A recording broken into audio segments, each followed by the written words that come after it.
Next slide.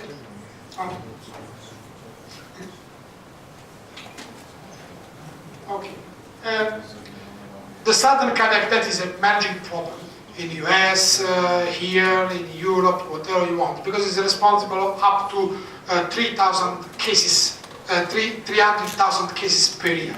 So it's a very emerging problem. And actually, the only approach that we are using to treat the sudden cardiac death is the ICD implantation.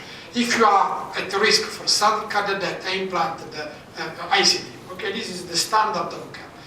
The policy to use the ICD was mainly based on two papers. The paper of Marit 1 and Marit 2 paper. This is the first paper in which the author demonstrated the usefulness of the ICD implantation in patients with dilated cardiomyopathy based on ischemic etiology when the ejection fraction is low, usually below 30-35%. If an ejection fraction is below this cutoff, you can implant the ICD, because the implant of the defibrillator is protective as compared to the medical therapy. Okay? This was for ischemic dilated cardiomyopathy.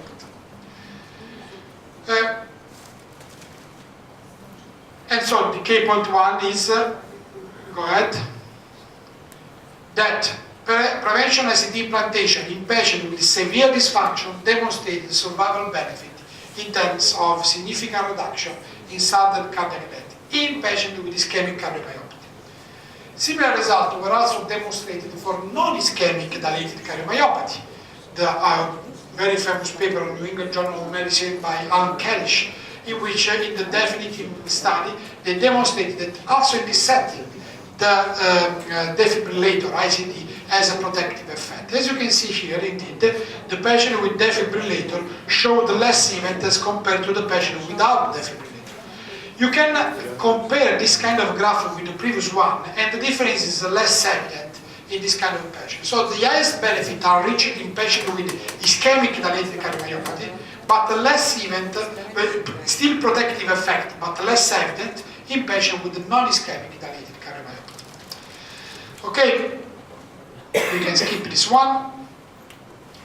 For this reason, in 2012, the American College of Cardiology introduced the guideline for the indication of the ICD, and the actual guidelines suggest what?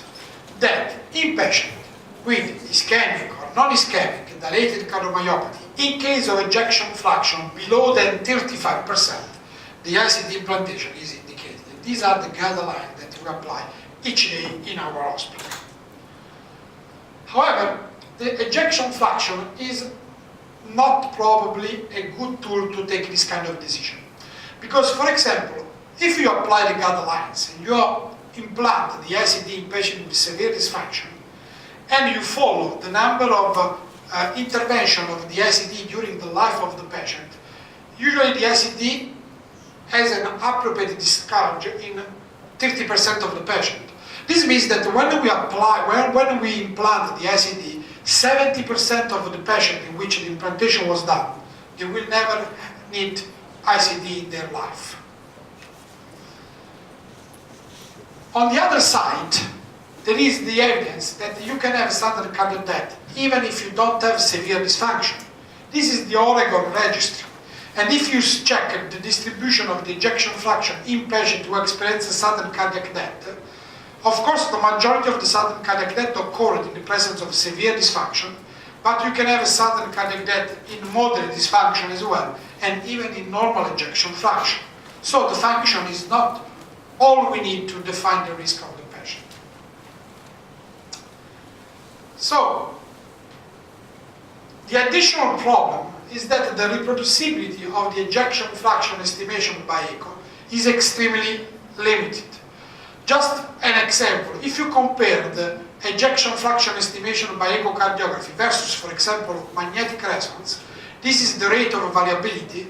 It is absolutely 5 times higher than compared to the variability of ejection fraction when measured with cardiac magnetic resonance. So this is a big problem, because first of all, we are not sure that ejection fraction is exactly the correct parameter to take the decision to implant the people. Second, we know that echocardiography is not enough robust technique to measure ejection fraction with high reproducibility. Indeed, if you compare the ejection fraction estimation between echocardiography and CMR, you find a good correlation, but there is a trend of echocardiography to overestimate the ejection fraction. And usually this overestimation range between 4% up to 11% when compared to the cardiac magnetic resonance. Starting from this evidence, what is important to underline is this table. If we cross the information of CMR here and the information of echocardiography here, by using the cutoff of 35%, we have 22% of the population in which the echocardiography suggests an ejection fraction higher than 35%, it means no ICD implantation, and CMR suggests the presence of severe dysfunction, so ICD implantation.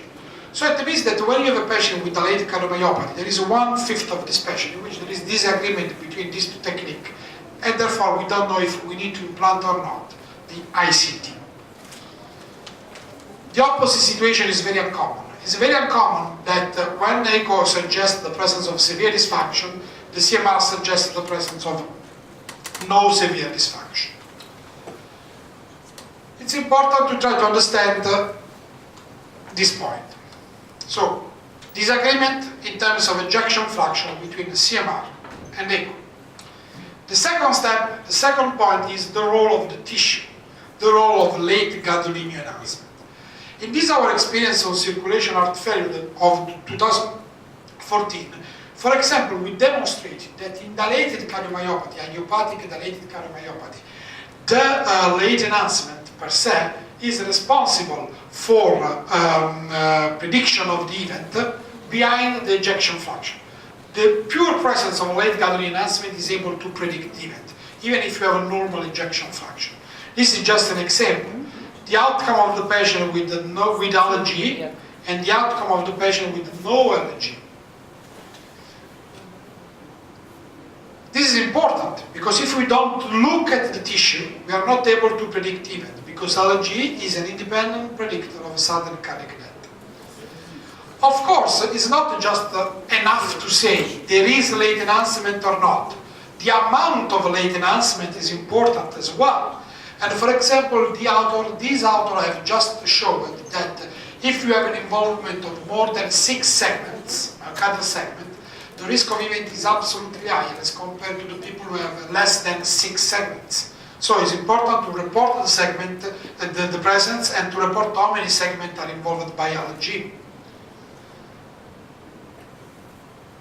But if you have dedicated software, you can also to add another information, that is the grade of transmurality of the late gadolinium enhancement. How you can calculate the grade of transmurality? Imagine in your mind that the gray color indicates the presence of the scar, allergy. The yellow part is the transmural part of the scar, and the other portion are the non-transmural part of the scar. So you can calculate the ratio between the non-transmural part and transmural part. And the author have tested that the ratio between the non-transmural part and transmural part predict the event very well. In other words, if you have a low ratio, the outcome is better than the people who has a high ratio. The reason is very simple. It's quite uncommon to have an arrhythmic trigger in the core of the scar where everything is dead, because there is no chance to have a diffusion of the circuit. The area at risk is usually the non-transmural part in which there is an interface between normal myocardial and scar. That is the region where the arrhythmia starts. And for this reason, if the ratio between non-transmural and transmural is higher, you have a high risk to have arrhythmia. So if you have software to calculate this, you should also include this kind of parameter in your report.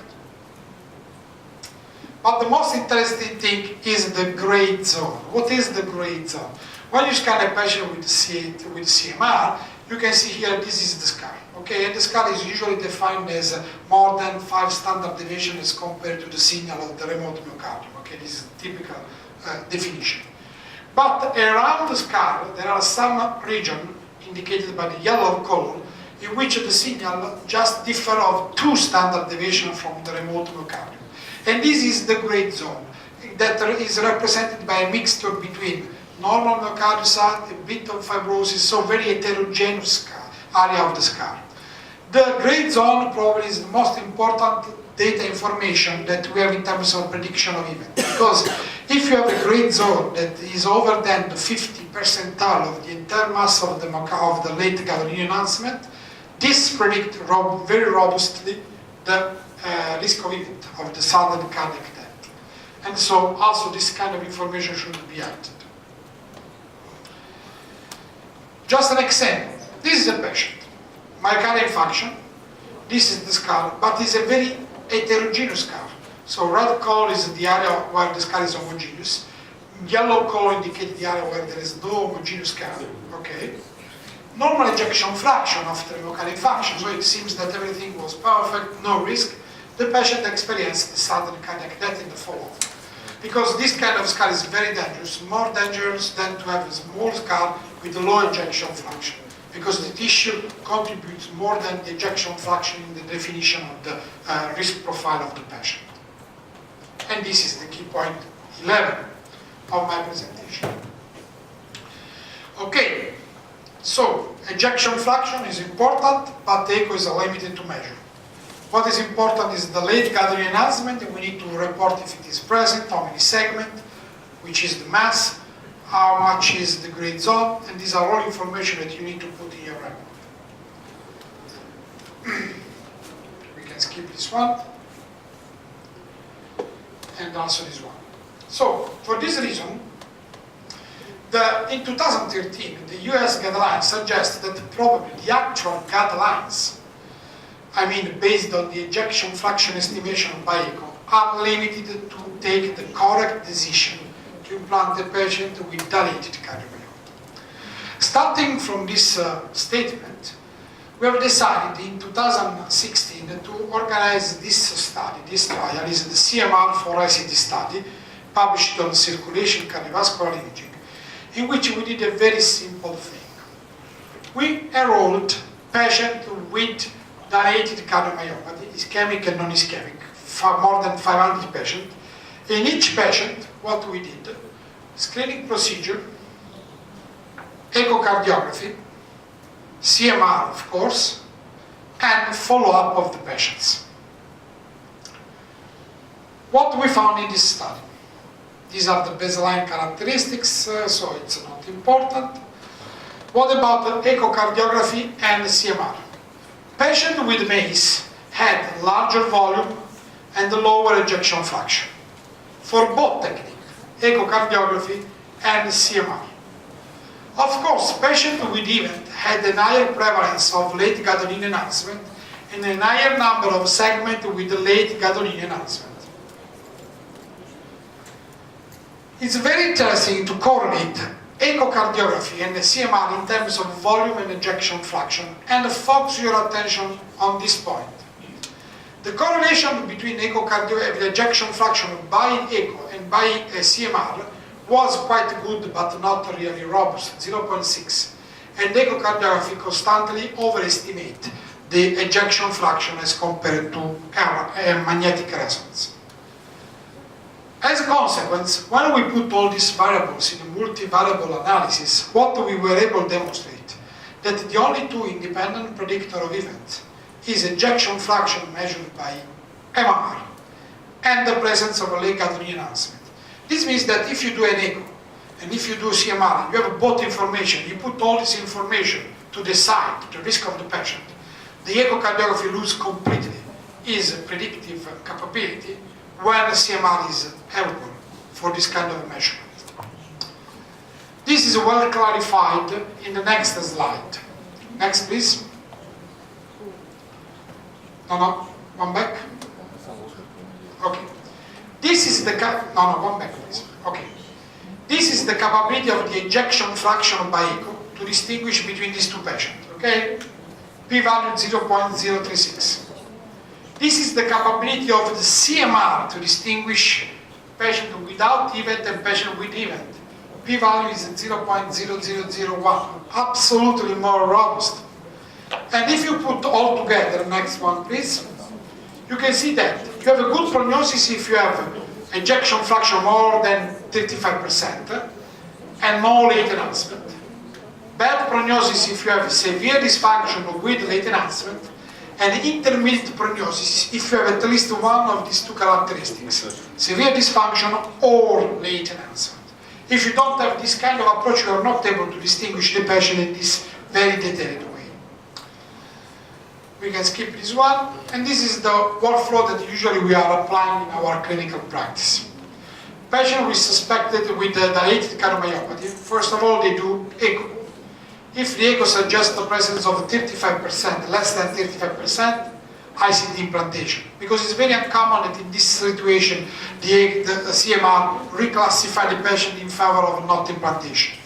But when you have a patient with intermediate dysfunction between 35 and 55%, it's very important to scan the patient with the cardiac MR, because if cardiac MR finds severe dysfunction with the late gadolinium enhancement, implantation. If CMR is doesn't show severe dysfunction and late gadolinium enhancement is negative, no implantation, in the middle you have the not clear situation. I mean, the two elements are not in agreement. And what is important for the future is to better understand what to do in this gray zone. And we did this with the derivate study. This is just the data that I show you in advance, because the data are just submitted to European Journal last weekend, so we are crossing the finger. It's a multi-center trial coordinated by myself and by the Lausanne team, and the chief of cardiac MR is Jörg Schwitter, in which we enrolled. These are the list of the authors. In which we enrolled, so these are the list of centers, we are not interested on that. We enrolled 2,500 patients. Then we divided the population in the derivation cohort and validation cohort. Then we split this population in ischemic and not ischemic. And now I can show you the result about the non-ischemic dilated cardiomyopathy, in which we had 1,000 patients for derivation cohort and 500 patients for validation cohort. Okay? What we found in this study? These are the baseline characteristics. Okay? Of course, high risk of mortality if you are older. Okay? Less risk of mortality, we have enough time to discuss about that. If you have history of smoking history, you probably have heard about the smoking paradox. That if you smoke, you have more chance to have disease. But once you have the disease, if you are a smoker, you are protected, as compared to who has never smoked. This is the smoking paradox. This is true for dilated cardiomyopathy, but also for coronary artery disease and so on. Of course, the people who die as more therapy and so on. What is important to underline are the MACE. MACE are the arrhythmic event, so sudden cardiac death. And as you can see, higher risk to die is for male patients, less risk in case they have smoking history, and higher risk if they use beta blockade and diuretics and amiodarone therapy. Okay. What about, and next one, the echocardiography parameter and CMR parameter? Focus on the red number. The people has higher risk to have MACE if they have more dilated, more severe dysfunction. Of course, same thing for CMR, but what is important to underline that if you have more late gadolinium enhancement, you have more risk to have event. Starting from this evidence, what we did, we can skip the event. We put all this information in the multivariable analysis. For mortality, the unique independent predictor of event is late gadolinium enhancement, and specifically the presence of middle wall late gadolinium enhancement. If you have this kind of information, the other parameters are not able to predict the event. Regarding to the MACE, the independent predictor of MACE, I mean arrhythmic event, is male gender, left ventricle end diastolic volume, and again late gadolinium enhancement. Starting from this evidence, we have created a score. The CMR score, weighted. We assign 2 points if you are male, 3 points if you have dilatation over this cutoff, and 2 points if you have late gadolinium enhancement in the middle wall. And we have calculated the rate of reclassification of the patient based on this score. And what we found, very robust score. Please, next one. If you divide the population in 3 grades, score below 2, between 2 and 5 and more than 5, you stratify very well the population in terms of a prediction of the sudden cardiac death. Of course, we have applied the same thing to the validation cohort. We can skip this number and we can go directly here. This is the validation cohort. And if we apply the score to the validation cohort, our capability to stratify is still valid. So, for this reason, the conclusion are that CMR is the only independent predictor for data, only independent predictor for mortality and arrhythmic MACE in patients with non-ischemic dilated cardiomyopathy. Left ventricle ejection fraction by echo lost its independent prognostic value irrespective of employed technique when CMR imaging is considered.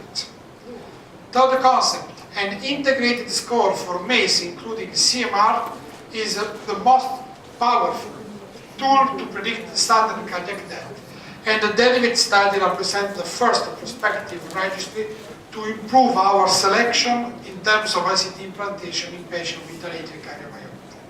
And again, these are the trial that the congress in which we will discuss, and we will show the derived study in details.